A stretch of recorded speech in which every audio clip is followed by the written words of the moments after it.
किया, जिसने ईसाई धर्म का भी अध्ययन किया, जिसने इस्लाम का भी अध्ययन किया, जिसने साम्यवाद का भी अध्ययन किया, उस बाबा साहब अम्बेडकर ने कहा कि बुद्ध धर्म में ये एक बहुत बड़ी कमी रह गई है और इस वजह से हम दूसरे धर्मों के मुकाबले कमजोर हो जाते हैं। तो एक धर्म ग्रंथ की बुद्ध धर्म में बहुत ज्यादा आवश्यकता है। धम्म पद के बारे में भी कहा बाबा साहब ने कि ये धम्म पद जो है ये धर्म ग्रंथ कहलाने की पात्रता नहीं रखता है और इसीलिए इसके लिए एक नए धर्म ग्रंथ की बहुत आवश्यकता है। और बाबा साहब ने कहा कि कम से कम भारत के संदर्भ में ये जो धर्म ग्रंथ होना चाहिए इसमें बुद्ध के सामाजिक और आर्थिक विचारों को ज्यादा महत्व मिलना चाहिए, अध्यात्म को ज्यादा बढ़ावा नहीं दिया जाना चाहिए। और इसकी जिम्मेदारी बाबा साहब अम्बेडकर ने स्वयं लिया, क्योंकि उनके पास में बुद्ध के बराबर की योग्यता थी। हमारे बीच में हजारों विद्वान होंगे, लेकिन बुद्ध के लेवल की योग्यता 2500 सालों में ही किसी के पास आई, जिसे हम ज्ञान के शिखर पर पहुंचना कहते हैं। जैसे बुद्ध को बुद्धत्व प्राप्त हुआ, तो बाबा साहब अम्बेडकर को भी 2500 साल के बाद में बुद्धत्व प्राप्त हुआ और उन्होंने इस कमी को पूरा किया कि हम इस्लाम के मुकाबले कैसे खड़े हो सकते हैं, हम ईसाई धर्म के मुकाबले कैसे खड़े हो सकते हैं, हम हिंदू धर्म के मुकाबले कैसे खड़े हो सकते हैं। तो उसके लिए एक धर्म ग्रंथ भी बहुत जरूरी चीज है। तो वो धर्म ग्रंथ के रूप में बाबा साहब अम्बेडकर ने दी बुद्धा एंड हिज धम्मा लिखा, जिसे हिंदी में बाद में रूपांतरण हुआ, अनुवाद हुआ भाषा, हिंदी भाषा में जिसको लिखा गया तो वो बुद्ध का धम्म हुआ। मराठी भाषी जो लोग हैं आप लोग, तो उनके लिए बुद्ध आणि व्याख्या धम्म हुआ। लेकिन जैसे मुसलमान कुरान नहीं कहता है, कुरान पाक कहता है, और वो जितना खुदा का उसके लिए दर्जा है, जितना हजरत मोहम्मद पैगंबर साहब के लिए एक मुसलमान के पास दर्जा है, बराबर बिल्कुल उतना ही दर्जा उनके लिए कुरान का है। एक ईसाई जितना वो परमेश्वर को मानता है, जितना वो ईसा मसीह को मानता है, उतना ही दर्जा एक ईसाई के लिए उसके बाइबल का है। एक बीच में मैं जिसका जिक्र हमेशा करता हूं, तालिबान ने जब अफगानिस्तान पे कब्जा किया और वहां पर दूसरे धर्म वालों को देश छोड़ना पड़ा, तो उसने भारत से एक सिख समुदाय के एक सरदार जी जो वहां के सांसद रहे, उनको भी देश छोड़ना पड़ा। सारी संपत्ति उन्होंने अफगानिस्तान में छोड़ दिया, लेकिन हवाई जहाज से उतरकर जब वो आ रहे थे तो उनका फोटो बड़ा वायरल हुआ। तो उनका फोटो किस रूप में वायरल हुआ कि उन्होंने अपने सिर के ऊपर पूरा सामान छोड़ दिया, खाली हाथ वो आए, लेकिन अपना गुरु ग्रंथ साहब को सर पे लेकर आए कि मेरे लिए इससे बड़ी पूंजी कुछ नहीं। लेकिन दुख की बात यह है कि जिसको कुरान के बराबर का दर्जा मिलना था, जिसको बाइबल के बराबर का दर्जा मिलना था, जिसको गीता के बराबर का दर्जा मिलना था, जिसको गुरु ग्रंथ साहब के बराबर का दर्जा मिलना था, आज 2023 तक भी इस ग्रंथ को एक धर्म ग्रंथ का दर्जा आज तक नहीं। और जैसे मैंने कहा आपस में टकराहट है। ये नागपुर ऐसी धरती है, जैसे मैंने कहा ना कि सबसे ज्यादा विद्वान पूरे देश में भी विद्वानों की गिनती की जाए तो बुद्ध धर्म के बारे में जानने वाले, बाबा साहब अम्बेडकर के बारे में जानने वाले सबसे ज्यादा विद्वान इसी शहर में। सबसे ज्यादा भिक्षुओं की संख्या भी करेंगे तो भिक्षु शक्ति की संख्या में भी आप हर शहर की तुलना करेंगे तो सबसे ज्यादा भिक्षु भी इसी शहर में। बुद्ध विहारों की आप बात करेंगे तो भारत में जितने भी शहर हैं उनमें सबसे ज्यादा बुद्ध विहार इसी शहर में। ये शहर ऐसा है जहां पर अलग से अम्बेडकरी थाट्स पर क्लासेस चलती है, यूनिवर्सिटी पढ़ाया जाता है, लेकिन इसको ये जो दर्जा मिलना चाहिए था वो दर्जा इसको तक नहीं मिल पाया।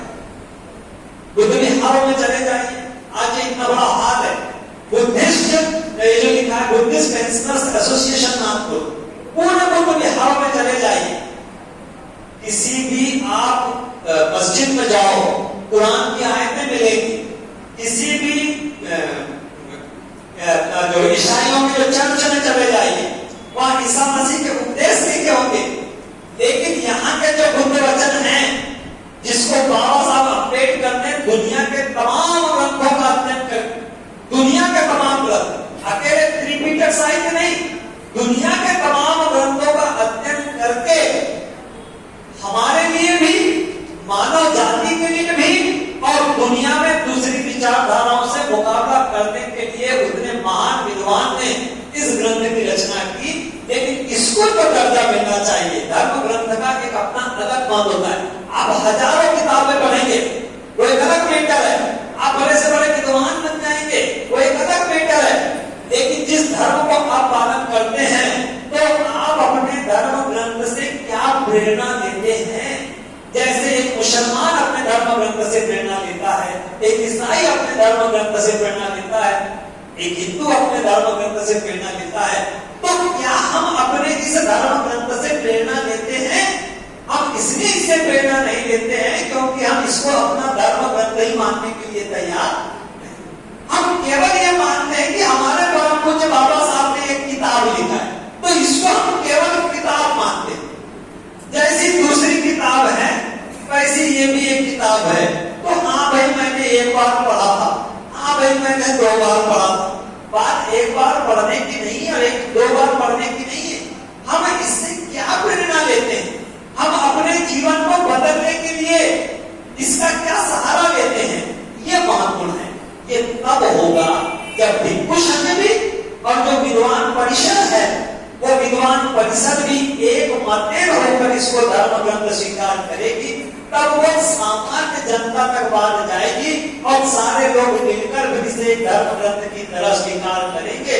तो फिर ये बुद्ध वचन जो है, बुद्ध वाणी हमसे क्या अपेक्षा करती है, हमें क्या प्रेरणा देती है, तब हम वो प्रेरणा लेने की कोशिश करेंगे। तो बाबा साहब ने कहा कि बुद्ध धर्म को जानने के लिए इस ग्रंथ का पढ़ना बहुत आवश्यक है। इसी तरह से बाबा साहब अम्बेडकर ने दूसरे ग्रंथ का जिक्र किया है, क्रांति और प्रतिक्रांति। प्राचीन भारत में क्रांति और प्रतिक्रांति,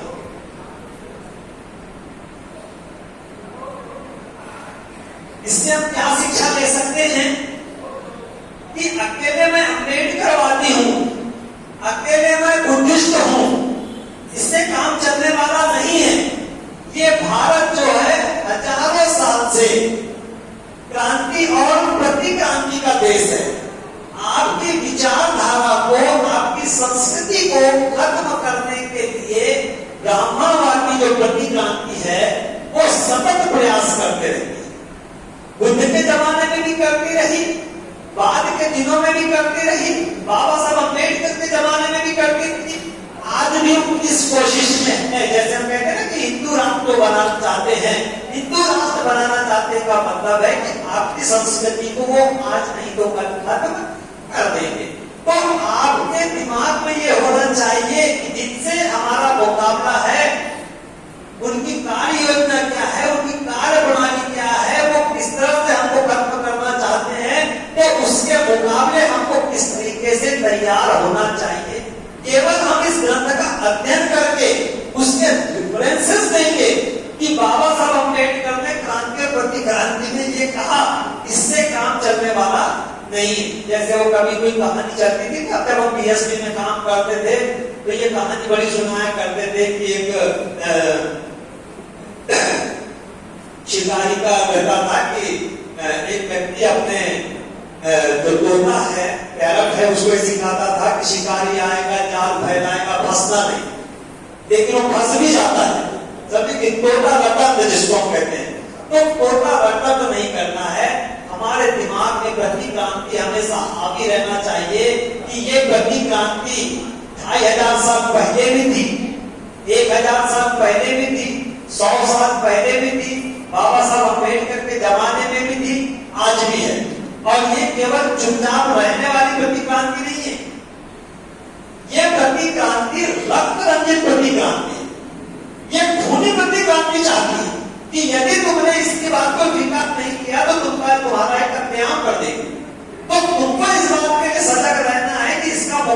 कैसे होगा, मुकाबला कैसे होगा, तो उसके आपको विकल्प बनाने की आवश्यकता है। अकेले ज्ञान वर्धन से काम नहीं चलेगा।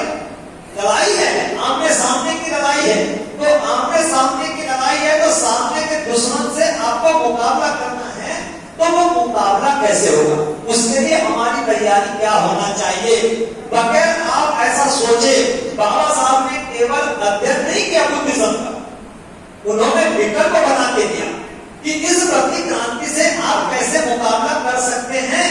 तो बाबा साहब अम्बेडकर ने अकेले बुद्ध धर्म नहीं दिया, उससे मुकाबला करने के लिए बाबा साहब अम्बेडकर ने संविधान भी दिया और लोकतंत्र भी दिया, और उस संविधान के माध्यम से इसमें काम लगाया कि ये देश अब हिंदू राष्ट्र नहीं होगा, ये देश जो है ये धर्म निरपेक्ष राष्ट्र होगा। इतनी बड़ी महान बाबा साहब अम्बेडकर ने लड़ाई जीती, तो वो अपने स्तर से ये काम करते रहे, इस प्रति क्रांति को रोकने के लिए वो विकल्प भी देते रहे। हमारी कमजोरी ये रही कि उस संविधान को पढ़ते जरूर रहे, लेकिन अपने जीवन में, अपने परिवार में, अपनी संस्था में उसको लागू नहीं कर पाए। आज भारत में 50,000 भी संगठन होंगे, भारत में एक भी संगठन ऐसा नहीं है जिसके पदाधिकारी संविधान का पालन करते हो। आज समय कम है, नहीं तो कुछ हम उदाहरण आपको बता दें। तो बाबा साहब ने विकल्प दिए, अब वो विकल्प का भी हम ढंग से संरक्षण नहीं कर पा रहे।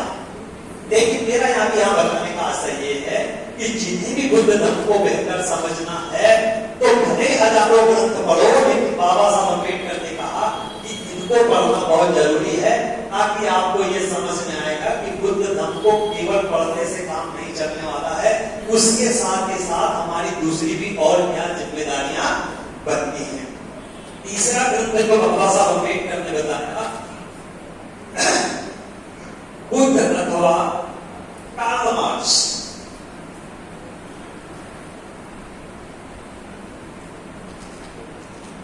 बुद्ध और कार्ल मार्क्स। बुद्ध को हम आध्यात्मिक रूप से ही स्वीकार करते हैं, लेकिन बाबा साहब अम्बेडकर ने पूरी दुनिया को चैलेंज किया, क्योंकि बाबा साहब अम्बेडकर के जमाने में दुनिया जो थी वो कार्ल मार्क्स की ओर बहुत आकर्षित थी। तो बाबा साहब अम्बेडकर ने कहा कि कार्ल मार्क्स से कार्य योजना, गरीबी हटाने के मामले में भी कार्ल मार्क्स ने गरीबी हटाने का सिद्धांत दुनिया को दिया, लेकिन इसके साधन सही नहीं थे। ये हिंसा के माध्यम से या खून बहाकर भी गरीबी यदि दूर की जा सकती है तो उसे वो जायज समझते थे। बाबा साहब ने कहा कि ये गलत है, खून बहाकर गरीबी दूर करना ये उचित नहीं है। लेकिन 2500 साल पहले बुद्ध ने बगैर खून बहाए, बगैर हिंसा का सहारा लिए गरीबी दूर की जा सकती है, ये 2500 साल पहले बुद्ध ने संदेश दिया। लेकिन बाबा साहब अम्बेडकर ने ज्ञान नहीं बांटा, बाबा साहब अम्बेडकर ने विकल्प बना कर दिया कि गरीबी बगैर खून बहाए भी कैसे दूर की जा सकती है। तो 2500 साल के बाद गरीबों की गरीबी बगैर खून बहाए कैसे दूर की जा सकती है, ये बाबा साहब अम्बेडकर ने साबित भी कर दिया। अब इस हाथ में जितने लोग बैठे हैं, हम अपने पूर्वजों को ध्यान दें कि हमारे पिताजी क्या थे, हमारे दादा क्या थे, तो सारे के सारे लोग गरीब थे, और कितने गरीब थे, इतने गरीब थे कि हमें समाज से बहिष्कृत कर दिया गया, लाचार कर दिया गया, जीवन जीने के लिए कोई साधन नहीं थे। ऐसे गरीब लोगों की गरीबी बाबा साहब अम्बेडकर ने बुद्ध का सिद्धांत स्वीकार करके कि बगैर खून बहाए भी गरीबी दूर की जा सकती है। कार्ल मार्क्स के पास वो रास्ता नहीं है, वो रास्ता बुद्ध के पास में है। तो इस माध्यम से बाबा साहब ने बताया कि बुद्ध का केवल सामाजिक आंदोलन ही नहीं था, धार्मिक आंदोलन ही नहीं था, बुद्ध का आर्थिक आंदोलन भी था। गरीबों की गरीबी दूर करना भी बुद्ध चाहते थे, लेकिन बुद्ध गरीबों की गरीबी बगैर खून का कतरा बहाए, बगैर हिंसा का सहारा लिए भी गरीबी दूर करना चाहते थे। तो इस बात को भी आपको ध्यान में रखना है कि केवल ज्ञान बांटने से काम नहीं चलेगा। भारत में ही नहीं, पूरे दुनिया की गरीबी दूर कैसे हो, तो इसकी जिम्मेदारी किसके हाथ में है? अब बाबा साहब अम्बेडकर इस दुनिया में नहीं है, ये जिम्मेदारी हम पर है कि हम ऐसा काम करें, हम अपने बुद्धिज्म को इस ऊंचाई पर लेकर जाएं, इस शिखर तक लेकर जाएं, जिसके आधार पर हम पूरी दुनिया को संदेश दे सकें कि दुनिया में गरीब होना बहुत बुरी चीज है। सबसे बड़ा दुख यदि कोई है तो गरीब होना है। तो इसीलिए गरीबों की गरीबी दूर करना बहुत जरूरी है। गरीबों की गरीबी दूर करने का महान सिद्धांत बुद्ध ने दिया है। तो केवल सिद्धांत पे काम नहीं चलेगा, हमको विकल्प खड़ा करना पड़ेगा कि गरीबों की गरीबी कैसे दूर होगी। तो वो कौन करेगा? वो तो हमको करना पड़ेगा। अब हमको करना पड़ेगा तो उंगली का इशारा जो जाता है, वो उंगली का इशारा सबसे पहले जाता है नागपुर की धरती की तरफ, क्योंकि बाबा साहब अम्बेडकर को सबसे ज्यादा यदि गर्व किसी शहर पर था या किसी जाति पर था तो नागपुर के लोगों पर उन्हें गर्व था, क्योंकि उनकी मान्यता ऐसी थी कि ये नाग लोगों की भूमि है और नाग लोगों ने किसी जमाने में इस प्रतिक्रांति का मुकाबला किया था। तो ये नागपुर है, ये नागपुर का जो क्षेत्र है, ये भारत का ही नहीं पूरे दुनिया का नेतृत्व करेगा, पर विद्वता के आधार पर नहीं। आपको विकल्प खड़ा करना है, इस्लाम का विकल्प खड़ा करना है, ईसाइयत का विकल्प खड़ा करना है, साम्यवाद का विकल्प खड़ा करना है, हिंदुत्व का विकल्प खड़ा करना है। ये कौन करेगा? तो हम सबको करना है, लेकिन फिर भी क्योंकि बाबा साहब अम्बेडकर ने नागपुर की ओर ज्यादा ध्यान दिया, तो हमारी जो अपेक्षाएं जाती है कि ये शहर हमारा बड़ा भाई है, इस शहर ने दुनिया को संदेश देना है कि बुद्धिज्म को किस तरीके से फॉलो करना है, बौद्ध धर्म का कैसा अनुसरण करना है, ये सब यहाँ से ये मैसेज जाना चाहिए। लेकिन आज 2023 तक भी ये बात नहीं हो पाई है। इस बात का हमें थोड़ा दुख होता है।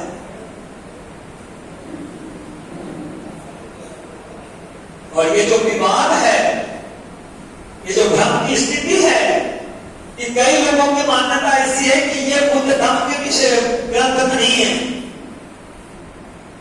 टकराव है भिक्षु संघ में भी और जो विद्वान परिषद है उनके बीच में भी कई लोगों की मान्यता है कि त्रिपिटक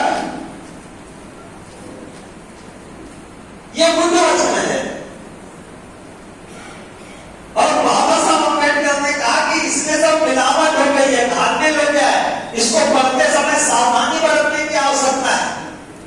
अब इतने बड़े विद्वान ने कहा कि ये समुद्र जैसे विशाल साहित्य है, इसमें मिलावट हो गई है, इस मिलावट को साधारण आदमी पकड़ नहीं सकता है। अब उस मिलावट को पकड़ेगा कौन? तो उसके लिए बुद्ध का लेवल चाहिए। तो बुद्ध का लेवल किसके पास में? मैं बीए कर लूं, एमए कर लूं, पीएचडी कर लूं, अम्बेडकर खास में पीएचडी कर लूं, लेकिन यहाँ की मिलावट नहीं पकड़ सकता। उसके लिए डॉक्टर अम्बेडकर जैसा व्यक्ति चाहिए। उसने उस मिलावट को पकड़ा और दूध का दूध और पानी का पानी करके ये ग्रंथ दिया।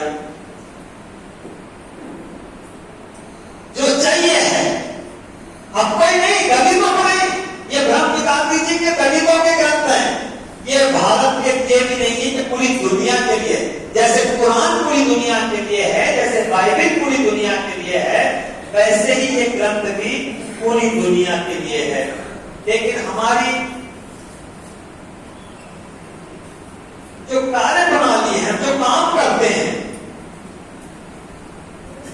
हमने अपने जितने भी संगठन बनाए हैं, 50,000 संगठन, वो किसके लिए बनाए हैं? वो दलितों के लिए बनाए। बुद्ध का धर्म भी बढ़ाएंगे तो किसको बढ़ाएंगे? दलितों को बढ़ाएंगे। अब बहुत बाद में कांशीराम जी आए तो उन्होंने दलितों से उठकर फिर बहुजन तक किया, लेकिन फिर भी हम इन ग्रंथों को बहुजनों का ग्रंथ है, दुनिया को भी छोड़ो, ये कम से कम बहुजनों का ग्रंथ है, इस लेवल पे भी हम आज तक नहीं पहुंच पाए हैं। ये कुंभी है, कोई काछी है, कोई कुर्मी है, कोई तेली है, कोई ढीवर है, कोई केवट है, कोई लोधी है, ये भी इस ग्रंथ को अपना ग्रंथ मान सके या कम से कम पढ़ने के उत्सुक तो हो सके। उनको पता ही नहीं, उनको पता छोड़ो। अभी हम जिनको दलित कहते हैं उनको उनको भी पता नहीं है कि ये कोई ग्रंथ है, समझे कि नहीं? तो ये कमजोरी है। कमजोरी किसकी है? हमने ये जो संगठन बना के रखे हैं 50,000 संगठन, इन संगठनों की कमजोरी है कि वो वास्तव में करना क्या चाहिए, हमें किन मुद्दों को सामने लेकर आना चाहिए, उन विषयों पे बात न करके केवल जैसे मैंने कहा ना कि वो ब्लैकमेलिंग करते रहते हैं, अरे संविधान खतरे में, हमसे जुड़ जाओ, लोकतंत्र खतरे में, हमसे जुड़ जाओ। तो ये केवल डरा डरा के आप सोचेंगे तो उससे काम चलने वाला नहीं है।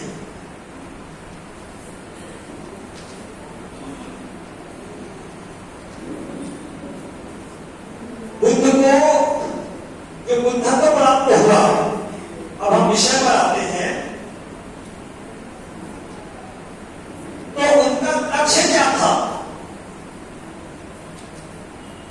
करना क्या चाहते थे?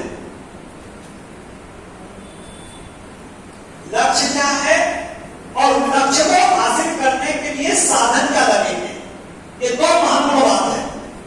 आप भी समझ लीजिए कि यदि हम आरबीएम से जुड़े हैं या और भी किसी संस्था से जुड़े हैं, तो आपकी संस्था का लक्ष्य क्या है और लक्ष्य के लिए, उस लक्ष्य की प्राप्ति के लिए आपने किस तरह के साधनों का चुनाव किया हुआ है। तो जिस तरह से बाबा साहब अम्बेडकर के जब हम इन तरह के ग्रंथों को पढ़ते हैं, तो बाबा साहब अम्बेडकर ने बताया है कि बुद्ध का जो लक्ष्य था वो एक आदर्श समाज का लक्ष्य था।